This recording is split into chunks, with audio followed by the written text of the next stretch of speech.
Hello everyone, I am Indrit Chaurasia from Kota. I have been teaching mathematics for IIT JEE for last 12 years. During these years, I have been working with Akash, Terrapon and Fitji.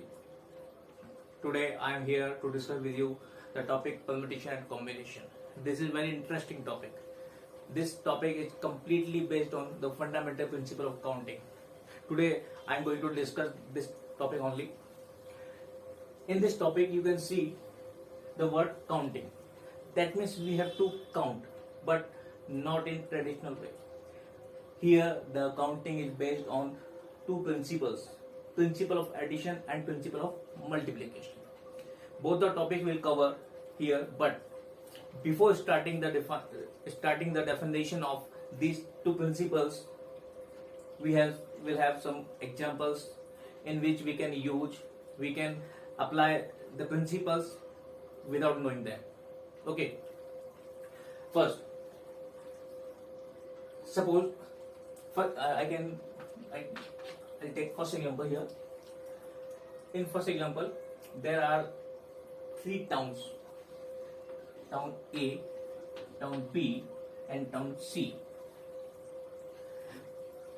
There are three ways to travel from town A to town B. First way by train. Second is by bus. Third is by plane.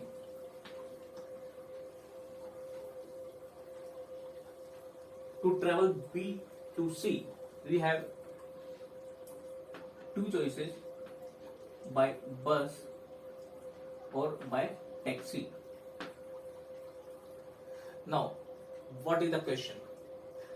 The question is,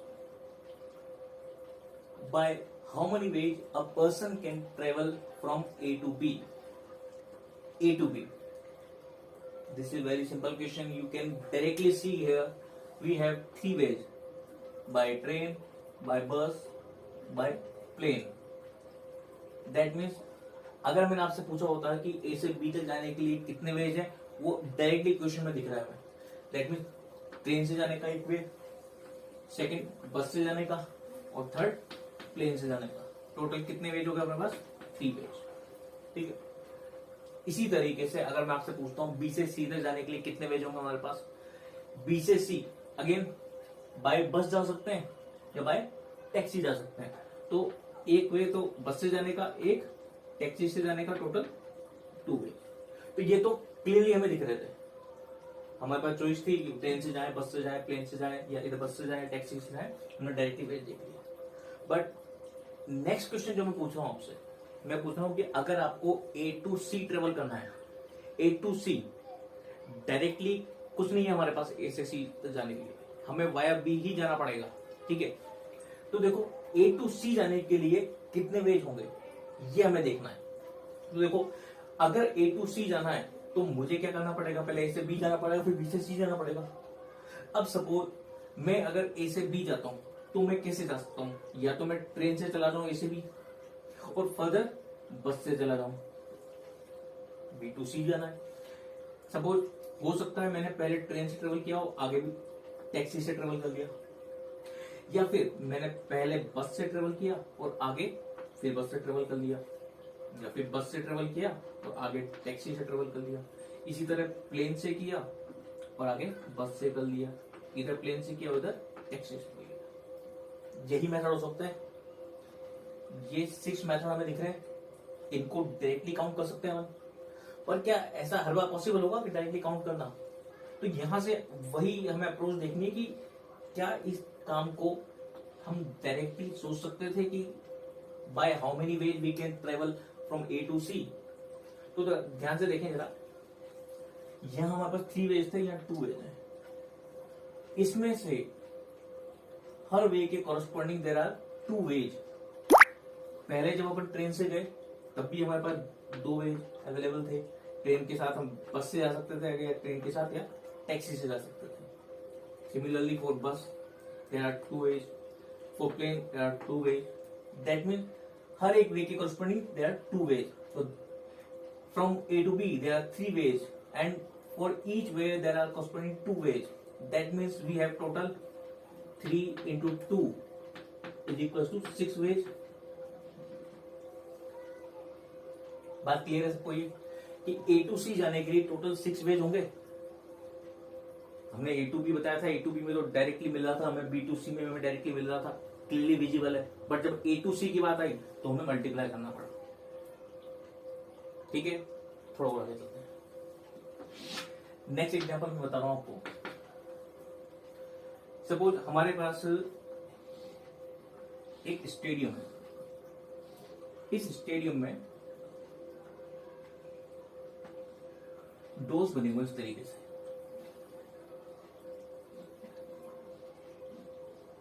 ठीक है, एक तो इस side ये वाली, एक side ये वाली। एक काम करते हैं, इस साइड को नेम दे देते हैं।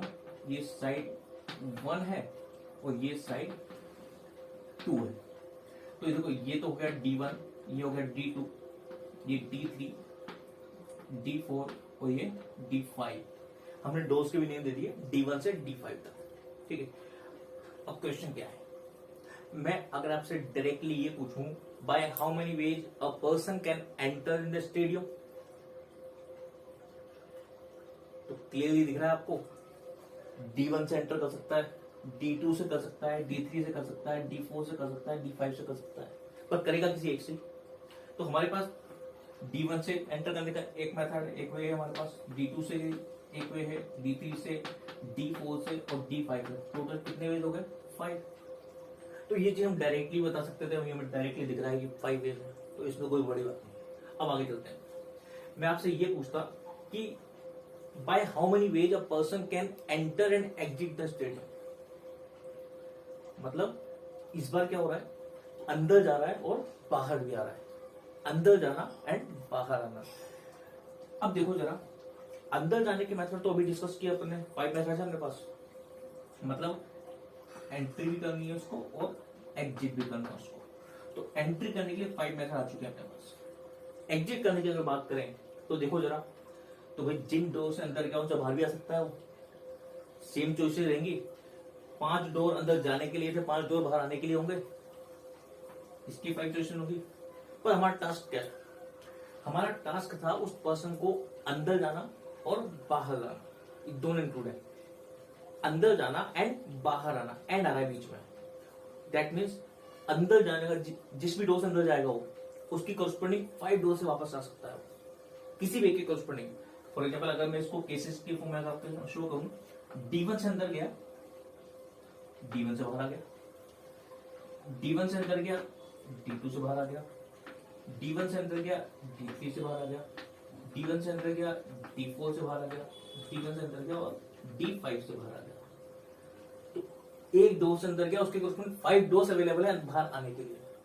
तो सेम ऐसी कंडीशन D2 के लिए होगी, D3 के लिए होगी, D4 के लिए, D5 के लिए, पांचों के लिए सेम इसी टाइप से केसेस होने वाले हैं। हर किसी के कॉरस्पॉन्डिंग 5 केसेस होने वाले हैं। तो करना क्या है, ये बात समझ में आ रही है कि फाइनली मैं क्या करूंगा, 5 into 5 दैट मीन्स 25। ये बात क्लियर है? मतलब टोटल हमने क्या बात करी इस बार, by how many ways he can enter and exit the stadium. And आया, हमने मल्टीप्लाई किया, एंड आया तो हमने मल्टीप्लाई किया। क्यों? क्योंकि हर किसी एक डोर के कॉरस्पॉन्डिंग 5 डोर्स अवेलेबल थे वापस आने के लिए। तो एक डोर से बाहर जाएगा तो 5 आने के लिए, दूसरे जाएगा फिर उसके लिए 5, तीसरे जाएगा उसके लिए 5, तो फाइनली हमने मल्टीप्लाई किया 25। सपोज अगर मैंने ऐसा पूछा होता, bye how many veg he can enter and exit with the different doors, that means हम क्या चाह रहे हैं इस बार कि वो किसी डोर से अंदर जा रहा है, उससे बाहर नहीं आना चाहिए, बाहर किसी और डोर से आया हो, मतलब वो चॉइस तो खत्म हो गई। तो देखो इस केस में क्या होता, अगर इस केस में बात करूं मैं, सपोज D1 से अंदर गया, अब D1 से बाहर नहीं आ सकता वो, तो D1 से अंदर जाने के केस में D1 D2 हो सकता है, D1 D3 हो सकता है, D1 D4 हो सकता है, D1 D5 हो सकता है। तो D1 से अंदर जाने के उसमें बाहर आने के लिए 4 केसेस हमारे पास है, 4 चॉइसेस हमारे पास है। ऐसा कैसा D2 के साथ हुआ होगा, जब D2 से अपन अंदर गए होंगे तो D1 से बाहर आ सकते हैं, पर D2 से नहीं आ सकते। D2 से D3 में हो सकता है, D2 D4 में हो सकता है, D2 D5 में हो सकता है।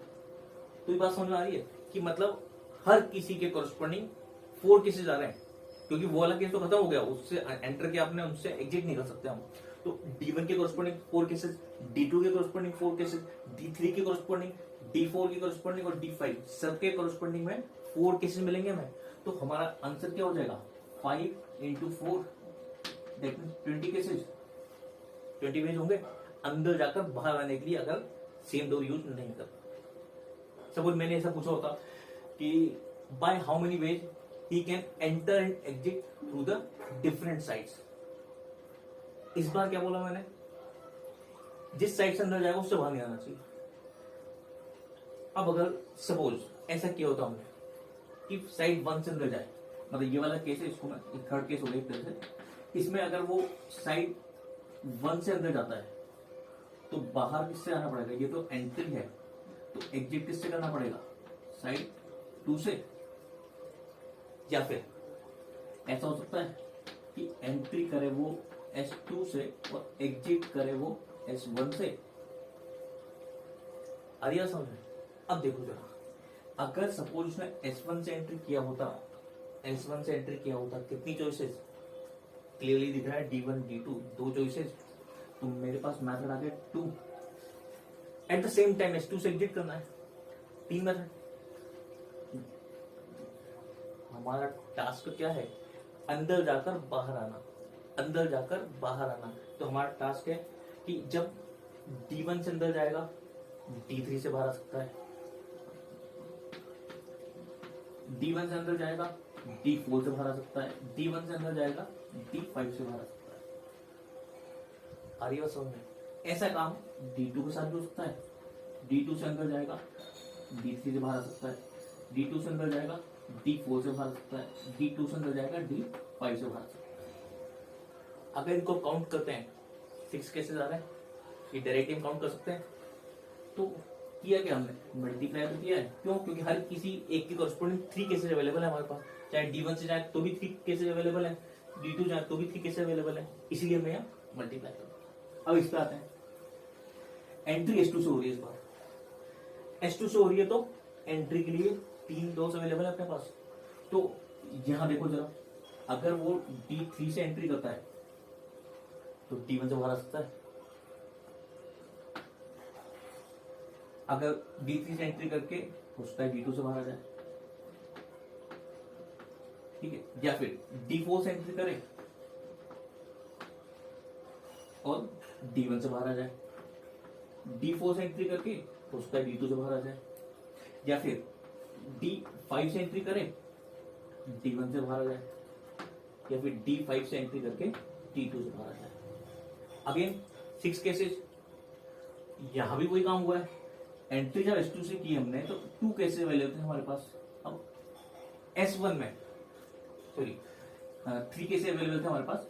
अब S1 में 2 डोर्स हैं, तो साइड 2 के हर डोर के कॉरस्पॉन्डिंग हमारे पास 2 पॉसिबिलिटीज है। तो फाइनली यहां भी 3 to 2 करना था, ये तो काम हो गया खत्म। पर हमें तो फाइनली ये देखना था कि भाई जिस साइड से एंट्री हो किसी दूसरी साइड से एग्जिट हो, या तो ऐसी पॉसिबिलिटी थी या ऐसी पॉसिबिलिटी थी। तो अगर हम देखें चॉइस आ रही है हमारे पास कि ऐसा हो सकता है कि S1 से घुस के S2 से बाहर आया हो या S2 से जाके S1 से बाहर आया हो, पर दोनों केसेस पॉसिबल है, दोनों पॉसिबिलिटी पॉसिबल है हमारे पास। तो हमारे पास फाइनल आंसर क्या, 6 केसेस इसके आ गए थे, 6 उसके आ गए थे, तो फाइनल आंसर इज 12। ठीक है। तो देखो अब हम एनालाइज कर सकते हैं यार इन दोनों एग्जांपल से कि हो क्या रहा है। अगर हमारे पास कोई भी टास्क है और फाइनली हमें क्वेश्चन सॉल्व क्या करना है, हाउ मेनी टाइप्स या how many type of ways या हाउ मेनी वेज, ये कुछ ऐसा कुछ क्वेश्चन है। क्वेश्चन में क्या है, जो टास्क है अगर उसको कंप्लीट करने के लिए कुछ चॉइसेस अवेलेबल हैं या उसको कंप्लीट करने के लिए डिफरेंट मेथड्स अवेलेबल हैं, तो डायरेक्टली ऐड करेंगे। कब, जब हमारे पास क्वेश्चन में और गिवन है, चॉइस दी हुई है, और गिवन है तो डायरेक्टली प्लस करेंगे, एडिशन करेंगे। ठीक है। अगर कहीं ऐसा होता है कि एक ही टास्क में डिफरेंट पार्ट्स हैं, दैट मीन्स उस टास्क को पूरा करने के लिए हमें वो सारे पार्ट्स कंप्लीट करने पड़ेंगे, कंपल्सन है कि वो सारे पार्ट कंप्लीट होने चाहिए, उस केस में मल्टीप्लाई होगा। अब देखो जरा, यहाँ ए से बी तक जब हम गए थे, चॉइस थी ट्रेन, चॉइस थी बस, चॉइस थी प्लेन, तीनों चॉइसेस थी, ओ लगा हुआ है, हमारा टास्क कंप्लीट किसी एक से भी हो सकता है। हम चाहे तो ओनली ट्रेन से जा सकते हैं, बाकी दोनों को अवॉइड कर सकते हैं, किसी एक से जा सकते हैं। चॉइस है ओ लगा हुआ है, इसलिए हमने प्लस कर दिया। इसी तरीके से बस टैक्सी, दो चॉइसेस हैं, कोई सा भी एक यूज कर सकते हैं, किसी एक से काम कंप्लीट हो रहा है हमारा, प्लस किया। बट जब हम बात करते हैं ए टू सी के लिए travel, A to C travel करना है, उस केस में दो पार्ट में डिवाइड हो गया हमारा काम। क्या हुआ, ए टू बी हो गया, बी टू सी हो गया। A to B and B to C, and आ रहा है A to B and then B to C, मतलब ए टू बी जाना भी जरूरी है, उसके बाद ही तो बी टू सी जा पाएंगे। फिक्स ऑर्डर है, इस ऑर्डर में इनको कंप्लीट करना है, इस ऑर्डर में इनको कंप्लीट करना है, ऑर्डर भी चेंज नहीं कर सकते हम। तो देखो हमारे पास कंपल्सन था ये कि उस कंप्लीट टास्क को परफॉर्म करने के लिए उसको दोनों पार्ट होने जरूरी है और फिक्स ऑर्डर में होने जरूरी है।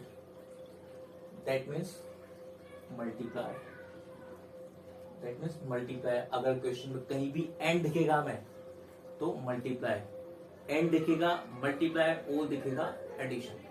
ठीक है, इसमें देखो जरा, इसमें कुछ ऐसा हो रहा था, जब सिंपली हमें देखना था कि by how many ways we can enter, तो 5 वेज। क्यों? क्योंकि डायरेक्टली दिख रहा था, या तो D1 से जाए या D2 से जाए या D3 से जाए। That means we can use either D1 और D2 और D3 और D4 और D5। There are 5 choices, by any choice we can enter the stadium. That means किसी भी एक चॉइस को यूज करना है, हमारा काम हो जाएगा, हमारा टास्क कंप्लीट हो जाएगा।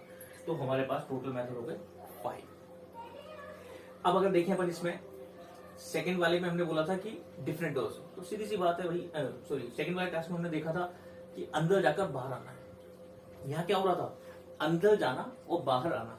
अंदर जाना is a task and the second task is बाहर आना। अंदर जाने के तरीके तो हमारे पास 5 आ चुके थे, बाहर आने के भी 5 हो गए। अंदर जाने के 5 तरीके, बाहर आने के 5 तरीके। यहाँ हो क्या रहा है, अंदर जाना एंड बाहर आना, एंड लग रहा है, एंड लग रहा है, इसका मतलब कंपल्सन। कंपल्सन फाइनल टास्क क्या है हमारे पास, फाइनली हमें क्या करना है कि अंदर पहुंचा के बाहर भी लाना है। तो अंदर जाना इज फर्स्ट पार्ट एंड बाहर आना इज सेकंड पार्ट। दोनों के जितने वेज होंगे मल्टीप्लाई करने पड़ेंगे, 5 × 5 25। एंड इसी तरीके से नेक्स्ट क्वेश्चन में ऐसा हुआ।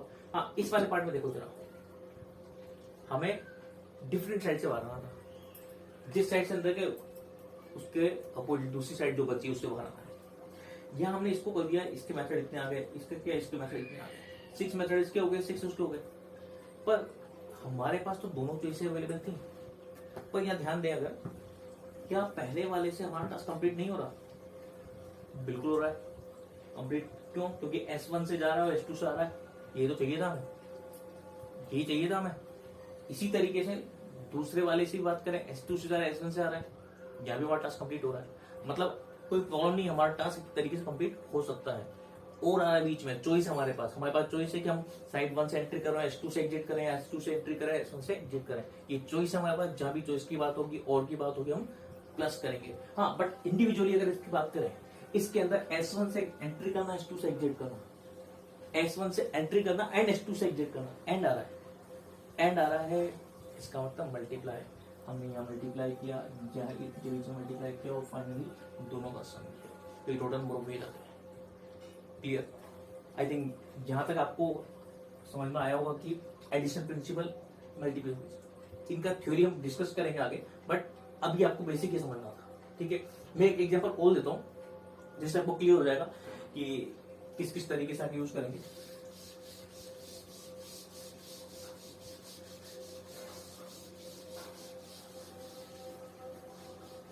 देखिए, suppose we are given 3 digits, 3 digit हमें दिए हुए हैं 1, 2 and 3, and we have to form a 3 digit number. भाई ये काम नहीं है हमारा 3 डिजिट फॉर्म करना, बट हमें फाइनली क्या फाइंड करना है, by using 3 digits how many 3 digit numbers can be form, how many 3 digit numbers can be form if 1 digit is used once। एक डिजिट का एक बार से ज्यादा यूज नहीं करना, रिपीटेशन इज नॉट अलाउड। ये आगे डिस्कस करेंगे, रिपीटेशन होगा तो क्या होगा, ये सारे केसेस आगे होंगे। अभी हम बेसिक बात कर रहे हैं कि मेरे पास ये 3 डिजिट है, 3 डिजिट से मुझे 3 डिजिट का एक नंबर फॉर्म करना है, ठीक है। तो वही वो तो आप डायरेक्टली कर सकते हैं, 1 2 3 दिया हुआ है, मैं करता हूँ स्टार्ट। देखो मैंने फर्स्ट प्लेस पे 1 को रखा, अब मैं सेकंड पे 2 को रख दिया, 3 को रख दिया, बन गया एक नंबर। मैंने फर्स्ट पे 1 को रखा हो तो इस पे 3 को, इस पे 2 को, सेकंड नंबर बन गया। हो सकता है मैंने फर्स्ट प्लेस पे 2 को रखा हो तो इस पे 3 को, इसको 1, या इस पे 2, इस पे 1, इस पे 3, या फिर फर्स्ट प्लेस पे 3 रखा होगा, इधर 1 इधर 2, तो इधर 3 ये 2 ये 1। यही पॉसिबिलिटीज है, यही 6 केसेस हैं, डायरेक्टली काउंट कर सकते हैं। कर लिया होगा आपने, बना भी लिया होगा, ये समझ में आ गया होगा कि किस तरीके से नंबर फॉर्म किया। पर इसको अगर देखें ध्यान से, क्या हर बार ऐसा पॉसिबल होगा हमारे लिए? 4 डिजिट, 3 डिजिट, 4 डिजिट, 5 डिजिट और भी अगर बढ़ते जाएंगे तो क्या हम हर बार इस तरीके से काउंट कर पाएंगे? हो सकता है 4 5 तक इजीली कर पाए, उसके आगे बहुत मुश्किल हो जाएगा। हालांकि 4 5 में आप करेंगे, आपको समझ में आ रहा होगा कि कितना बड़ा केस हो गए। बट हम ये अप्रोच देखते हैं कि हम किस तरीके से इसको मल्टीप्लीकेशन प्रिंसिपल की हेल्प से सॉल्व कर सकते हैं। तो देखिए मैं क्या कर रहा हूँ, मुझे 3 डिजिट नंबर फॉर्म करना है, तो मैं क्या कर रहा हूँ, 3 प्लेसेस बना देता हूँ इनके लिए।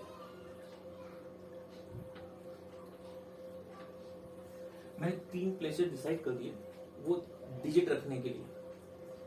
डिजिट चेंज होते जाएंगे, नंबर चेंज होता जाएगा, जितने तरीके से इसमें डिजिट प्लेस करेंगे उतने तरीके से या उतने नए नंबर हमें मिल जाएंगे, ठीक है। सबसे पहले डिजिट की बात करें, इस डिजिट पर प्लेस करने के लिए कितनी चॉइसेस है मेरे पास? चॉइसेस कौन सी, जो क्वेश्चन गिवन है, क्वेश्चन में तो 3 डिजिट थे हमारे पास, 3 है, 3 ही चॉइसेस है। 1 रख दूं मैं, 2 रख दूं या 3 रख दूं, 3 ही चॉइसेस है, ठीक है। अब कोई भी एक रख दिया, एक बार एक रख दिया मैंने, मुझे ये भी पता है कि वो मुझे दोबारा यूज नहीं करना, तो जो रख दिया उसको भूलना पड़ेगा, यहाँ उसका काम खत्म। अब चॉइस कितनी बची? 2। तो इस प्लेस पे फिल करने के लिए 2 चॉइसेस रहेंगे मेरे पास। दूसरा भी रख दिया, चाहे जो भी रखो, अब एक ही बचा है, मजबूरी अब तो एक ही चॉइस अपने पास, ठीक है। अब देखो हमारा टास्क क्या है, फाइनली टास्क हमारा है 3 डिजिट नंबर फॉर्म करना।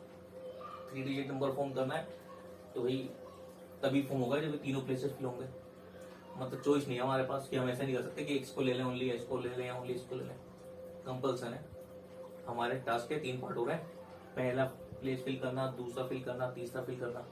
जब ये तीनों होंगे, एक फिक्स ऑर्डर में होंगे, तभी हमारा नंबर फॉर्म हो पाएगा, हमारा टास्क कंप्लीट हो पाएगा। क्या करना चाहिए? मल्टीप्लाई, क्या आ जाएगा? 6 numbers, 6 ways to arrange these 3 digits. Okay, that means हमारे पास इन तीनों डिजिट से 3 डिजिट के 6 नंबर्स फॉर्म होंगे। ओके, तो ये काम अपने पास आ गया। सपोज मैं इसी को थोड़ा एक्सटेंड कर देता हूं, अगर मेरे पास 3 की जगह 4 डिजिट दिए होते हैं, 4 डिजिट दिए होते हैं, ठीक है। तो क्या आप सोच पा रहे हैं कि जैसे मैंने फर्स्ट प्लेस पे 1 को रखा था, इस बार मुझे यही काम दोबारा करना है। एक बार अगर मैं फर्स्ट प्लेस पे 1 को रखता हूं, तो अब मेरे पास 3 डिजिट है, तो अगर मैं किसी भी एक प्लेस पे एक नंबर को रख दूं, तो बाकी 3 डिजिट मुझे अरेंज करना है, रखना है। जैसे मैंने 1 रखा, या 2 रखा, ये 3, ये 4, एक नंबर भी बन गया, ठीक है। नेक्स्ट टाइम यहाँ 1 रखा, ये 2 रहने दिया और ये दोनों इंटरचेंज कर दिया। 1 तो फिक्स है, इधर हमारे पास 2 की जगह हमने 3 रख दिया और यहाँ आ गया 2 4। नेक्स्ट टाइम 1 रखा और यहाँ 3 रहने दिया और ये आ गया 4 2। अब देखो जरा, एक नंबर 1 रखा, 3 आया तो 4 भी आएगा, 4 यहाँ हो सकता है 2 3, 1 है, 4 है, 3 2। अब देखो जरा ध्यान से, मैंने क्या किया है, मैंने यहाँ फर्स्ट प्लेस पे 1 को रख के उसकी पॉसिबिलिटीज निकाली, सब मैंने अरेंज किया, कितनी आई? 6 पॉसिबिलिटीज। तो भाई जब 1 के लिए 6 पॉसिबिलिटीज आई, ऐसा ही काम कुछ 2 के लिए भी होगा। 4 डिजिट है, ऐसा तो कुछ है नहीं कि इस पे ज्यादा मिलेगा, इससे ज्यादा मिलेगा, सबको इक्वली मिलना है। फर्स्ट प्लेस सब हर किसी को एंजॉय करना है। एक बार 1 आ गया, अब 2 आएगा। जब इससे 6 केसेस मिले, 2 के भी 6 केसेस मिलेंगे, 3 के भी 6 केसेस मिलेंगे, 4 के भी 6 केसेस मिलेंगे, तो यहाँ से आप डायरेक्ट आइडिया लगा पा रहे हैं कि हमारा आंसर कितना होना चाहिए, 6 + 6 + 6 + 6, या डायरेक्टली बोलेंगे 6 × 4। आइए समझ। अब ये बात तो आपको समझ आ गई कि हमारा आंसर तो कुछ ऐसा आना चाहिए। अब देखो जरा, मैं इसको मल्टीप्लिकेशन प्रिंसिपल से देखता हूँ। करना क्या है हमें, 4 डिजिट से हमारे पास 4 डिजिट का एक नंबर बनाना है। तो देखो क्या करेंगे, मैं थोड़ा इसको रख कर देखो।